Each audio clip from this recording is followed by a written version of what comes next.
ಒಂದು ಜೀವಕ್ಕೆ ಬೆಲೆನೇ ಇಲ್ವಾ? ಮನುಷ್ಯತ್ವವನ್ನ ಮರೆತು ಬಿಟ್ಟಿದ್ದಾರಾ ಜನರು? ಅದರಲ್ಲೂ ಒಂದು ಪ್ರಾಣವೇ ಬೀದಿಯಲ್ಲಿ ಹೋದ್ರೂ ಪೊಲೀಸರಿಗೆ ಯಾಕಿಷ್ಟು ದಪ್ಪ ಚರ್ಮದ ಮನಸ್ಥಿತಿ? ನಿಜಕ್ಕೂ ಈ ಸುದ್ದಿ ಬಗ್ಗೆ ಹೇಳುವುದಕ್ಕೂ ನಮಗೆ ಬೇಸರ ಆಗ್ತಾ ಇದೆ. ಇದೇ ರಸ್ತೆಯಲ್ಲಿ ಕಳೆದ ಮಂಗಳವಾರ ಭೀಕರ ಅಪಘಾತದಿಂದ ಒಂದು ಪ್ರಾಣವೇ ಹೋಗಿದೆ. ಆದ್ರೆ ಗುದ್ದಿದ್ದ ವೆಹಿಕಲ್ ಬಗ್ಗೆ ಹೋಗ್ಲಿ, ಸಾವನ್ನಪ್ಪಿದ ಯುವಕನ ಬೈಕ್ ಅನ್ನ ಸಹ ಪೊಲೀಸರು ಪರಿಶೀಲನೆಗೊಳಪಡಿಸಿಲ್ಲ, ಸ್ಥಳಾಂತರ ಮಾಡಿಲ್ಲ. ಎಂಥ ದುರ್ವಿಧಿಯಲ್ವಾ? ನೆಡವಂದದಿಂದ ಸೀತಕಲ್ ಮಾರ್ಗವಾಗಿ ಬೈಕ್ನಲ್ಲಿ ಬರ್ತಾ ಇದ್ದ ಯುವಕನಿಗೆ ದಾಸೇನಹಳ್ಳಿ ಗ್ರಾಮದಲ್ಲಿ ಮಂಗಳವಾರ ರಾತ್ರಿ 9:50 ಸುಮಾರಿಗೆ ವಾಹನವೊಂದು ಗುದ್ದಿ ಸ್ಥಳದಿಂದ ಕಾಲ್ಕಿತ್ತಿದೆ. ಇತ್ತ ಬೈಕ್ಗೆ ವಾಹನ ಗುದ್ದಿದ ರಭಸಕ್ಕೆ ಬೈಕ್ ಸವಾರ ಪುನೀತ್ ಸ್ಥಳದಲ್ಲಿ ಸಾವನ್ನಪ್ಪಿದ್ದಾನೆ. ಪುನೀತ್ ತುಮಕೂರಿನಿಂದ ದಾಸೇನಹಳ್ಳಿ ಗ್ರಾಮಕ್ಕೆ ಹಬ್ಬದ ನಿಮಿತ್ತ ಆಗಮಿಸ್ತಾ ಇದ್ದ. ಇಲ್ಲಿನ ದೊಡ್ಡಮ್ಮನ ಮನೆಗೆ ಖುಷಿಯಾಗಿ ಬರುವಾಗ ಅಪಘಾತ ಸಂಭವಿಸಿದೆ. ಜವರಾಯನ ರೂಪದಲ್ಲಿ ಬಂದ ಅಪರಿಚಿತ ವಾಹನ ಪುನೀತ್ನ ದೊಡ್ಡಮ್ಮನ ಮನೆಯ ಸಮೀಪವೇ ಚಿರನಿದ್ರೆಗೆ ಜಾರಿಸಿದೆ. ವಿಪರ್ಯಾಸ ಅಂದ್ರೆ ಅಪಘಾತ ಸಂಭವಿಸಿದ ಸ್ಥಳಕ್ಕೆ ಇವತ್ತು ಪೊಲೀಸರು ಆಗಮಿಸಿದ್ದಾರೆ.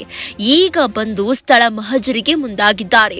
ಒಂದು ಜೀವ ಹೋಗಿ 2 ದಿನಗಳಾದ ಮೇಲೆ ಸ್ಥಳ ಮಹಜರಿಗೆ ಆಗಮಿಸಿದ್ದು ನಿಜಕ್ಕೂ ಪೊಲೀಸರ ಬೇಜವಾಬ್ದಾರಿಯನ್ನ ಎತ್ತಿ ಹಿಡಿತಾ ಇದೆ.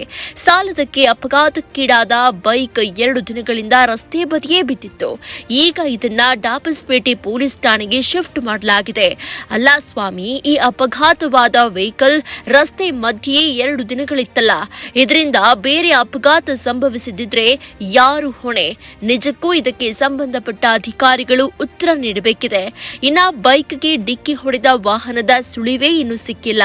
ಆ ವಾಹನದ ಚಾಲಕ ಯಾರು ಎಂಬ ಬಗ್ಗೆ ಈಗಷ್ಟೇ ಪೊಲೀಸರು ತನಿಖೆ ಮಾಡೋದಕ್ಕೆ ಮುಂದಾಗಿದ್ದಾರೆ. ಅದೇನೇ ಹೇಳಿ, ಒಬ್ಬ ಯುವಕ ನಡು ರಸ್ತೆಯಲ್ಲಿ ಪ್ರಾಣ ಬಿಟ್ಟ ಮೇಲೂ ಈ ಅಪಘಾತಕ್ಕೆ ಕಾರಣವಾದ ವಾಹನ ಹಾಗೂ ಚಾಲಕನ ಸುಳಿವು ಇನ್ನೂ ಪತ್ತೆಯಾಗದೇ ಇರೋದು ಪೊಲೀಸರ ಬೇಜವಾಬ್ದಾರಿತನಕ್ಕೆ ಸಾಕ್ಷಿ ಹೇಳ್ತಾ ಇದೆ. ಇದಾಗಿದ್ದಾನೆ, ಡೆತ್ ಆಗಿದ್ದಾನೆ.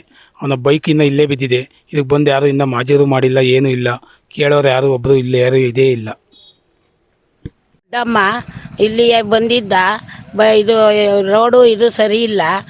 ಹುಡುಗ ಗಾಡೀಲಿ ಬರುವಾಗೆ ಗುದ್ಕೊಂಡು ಹೋಗವ್ರೆ. ನಾವು ದನ ಕರ ಎಲ್ಲ ಹಿಡ್ಕೊಂಡು ಹೋಗ್ತೀವಿ, ಮಕ್ಕಳು ಮರಿ ಓಡಾಡ್ತವೆ, ಅನುಕೂಲ ಇಲ್ಲ. ಇಲ್ಲಿ ಮೈಕು ಇವು ಎಲ್ಲ ಜಾಸ್ತಿ ಓಡಾಡ್ತವೆ. ಒಂದು ನಿಧಾನಕ್ಕೆ ಹೋಗಲ್ಲ, ನಿಧಾನಕ್ಕೆ ಬರಲ್ಲ. ನಮ್ಗೊಂಚೂರು ಇಲ್ಲಿ ಇದನ್ನ ಮಾಡಿಕೊಡ್ರಿ. ಮಾತಾಡಮ್ಮ ನೀನು. ಅಲ್ಲ ಸಾರು, ನಮಸ್ತೆ.